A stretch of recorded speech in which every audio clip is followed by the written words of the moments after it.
오늘은 정말 중요하고 의미 있는 이야기를 나눠볼까 합니다. 주제는 바로 노년에 웃으며 살기 위한 조건들이에요. 나이가 들수록 웃음이 줄어든다고 느끼시는 분들이 많은데요.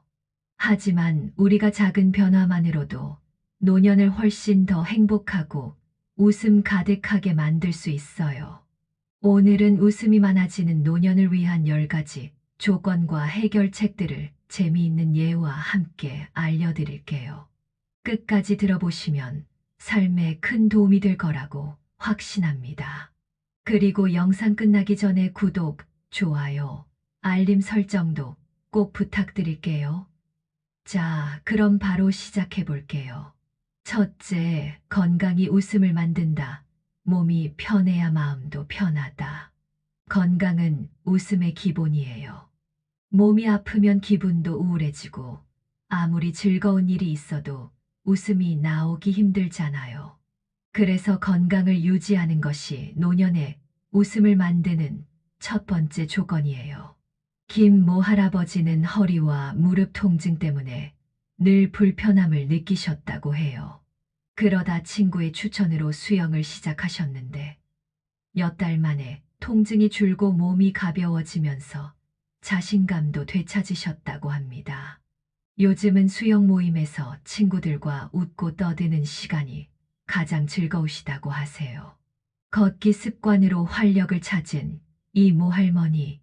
이모 할머니는 매일 아침 공원에서 20분씩 산책을 시작하셨대요. 처음에는 몸이 무거웠지만 2달이 지나자 발걸음이 가벼워지고 기분도 밝아지셨다고 합니다. 매일 걸으니까 몸도 좋아지고 걷다 보면 이웃들과 인사하며 웃는 일도 많아졌어요 라고 말씀하셨습니다. 해결책으로는 매일 아침 30분 산책이나 스트레칭을 해보세요. 요가, 수영, 가벼운 체조 등 자신의 몸 상태에 맞는 운동을 찾아 꾸준히 실천해 보세요. 채소, 과일, 단백질을 골고루 섭취하는 식단을 유지하며 몸에 좋은 에너지를 공급하세요.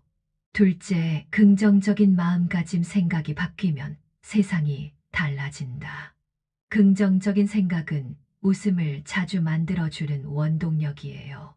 상황이 아무리 어려워도 긍정적으로 바라보는 연습을 하면 마음이 가벼워지고 웃음이 늘어나요. 정모 할머니는 늘 왜 내 인생은 이렇게 힘들까 라는 부정적인 생각을 하셨다고 해요. 그러다 손자가 할머니, 오늘 감사한 일을 3가지 적어보세요 라고 권유해서 시작하셨대요. 매일 감사한 일을 적으면서 생각이 긍정적으로 바뀌고 요즘은 웃는 일이 훨씬 많아지셨다고 합니다. 부정적인 대화에서 벗어난 박모 어르신. 박모 어르신은 친구들과 모일 때마다 불평과 불만이 많았다고 해요. 그러다 친구들끼리 긍정적인 대화를 나누기로 약속하고 서로 칭찬하는 시간을 만들었는데 대화 분위기가 바뀌면서 모임 자체가 훨씬 더 즐거워졌다고 합니다. 해결책으로는 매일 잠들기 전에 감사한 일을 3가지 적어보세요. 부정적인 생각이 들 때 긍정적으로 바꿔 생각하는 연습을 해보세요. 긍정적인 사람들과 자주 대화하고 긍정의 에너지를 받아보세요. 셋째, 사람과의 관계. 함께하는 웃음이 가장 큰 행복이다. 웃음은 결국 사람과의 관계에서 많이 나와요. 혼자보다는 좋은 사람들과 함께할 때 웃는 일이 훨씬 많아지죠. 독서 모임에서 친구를 만든 이모 어르신. 퇴직 후 집에만 계시던 이모 어르신은 동네 독서 모임에 참여하면서 새로운 친구들을 만났다고 해요. 매주 모임에서 책 이야기도 나누고 함께 점심도 먹으면서 웃음이 늘었다고 합니다. 가족과 시간을 보내며 웃음을 찾은 최모 할머니. 최모 할머니는 손자와 보드게임을 하며 시간을 보내기 시작했대요. 손자랑 게임하면서 배꼽 잡고 웃는 일이 많아졌어요. 손자도 할머니랑 시간을 보내는 걸 정말 좋아해요 라고 하셨습니다. 동네 모임이나 동호회에 참여해 새로운 사람들을 만나보세요. 친구들에게 먼저 연락하고 만남을 제안해 보세요. 가족들과 함께하는 시간을 주기적으로 계획해 보세요. 넷째, 경제적 안정. 돈 걱정이 없으면 마음도 여유롭다. 돈이 행복의 전부는 아니지만 경제적으로 안정되면 마음의 여유가 생기고 웃음도 자연스레 따라옵니다. 작은 수익으로 웃음을 찾은 박모 씨. 박모 씨는 은퇴 후 동네에서 간단한 반찬 가게를 열어 작은 수익을 얻으셨대요. 이 수익이 큰 돈은 아니지만 돈 걱정을 덜어주었고 손님들과 소통하며 웃는 시간이 많아졌다고 합니다. 소비를 줄이며 행복을 찾은 정모 할머니. 정모 할머니는 은퇴 후 수입이 줄면서 처음엔 걱정이 많았다고 해요. 하지만 소비를 줄이고 필요한 것만 구매하기 시작하면서 오히려 마음이 편안해지고 작은 것에서도 행복을 느끼게 되셨다고 합니다. 해결책으로는 은퇴 후에도 할 수 있는 소일거리를 찾아보세요. 가계부를 써서 불필요한 소비를 줄이고 효율적인 소비 습관을 만들어 보세요. 작은 돈이라도 꾸준히 저축하거나 투자를 통해 경제적인 안정감을 키워보세요.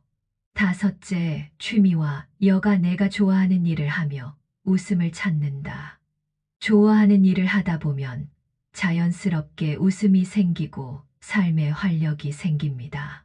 김모 할머니는 60대 중반에 그림을 배우기 시작하셨대요.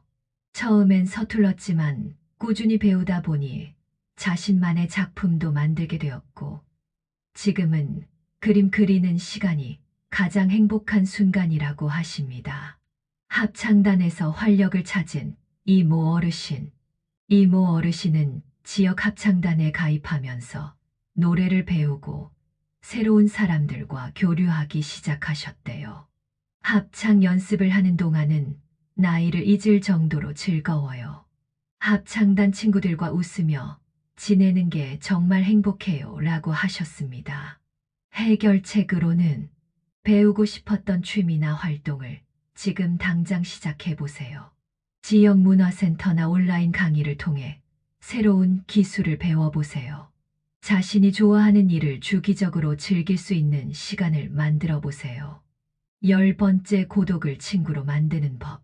노년에는 혼자 있는 시간이 많아질 수 있어요. 고독을 두려워하지 않고 그것을 친구로 만드는 법을 배우면 마음이 훨씬 편안해집니다. 한 어르신은 혼자 있는 시간이 많아지면서 외로움을 느끼셨지만 그 시간을 독서와 명상으로 활용하며 오히려 내면의 평화를 찾게 되셨다고 해요. 최모 할아버지는 혼자만의 시간을 활용해 국내 여행을 다니기 시작하셨대요. 혼자 걷고 맛있는 음식을 먹으며 스스로에게 집중하는 시간이 너무 좋다고 하셨습니다. 해결책으로는 혼자만의 시간을 즐길 수 있는 활동을 찾아보세요. 독서, 명상, 여행 등을 통해 자신과 대화하는 시간을 가져보세요.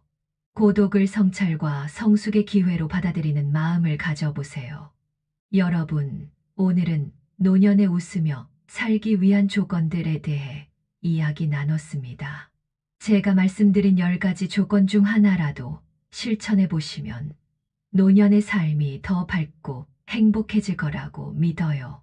영상이 조금이라도 도움이 되셨다면 구독, 좋아요, 알림 설정 꼭 부탁드립니다. 앞으로도 여러분의 건강하고 행복한 노년을 응원하며 좋은 이야기로 찾아뵙겠습니다.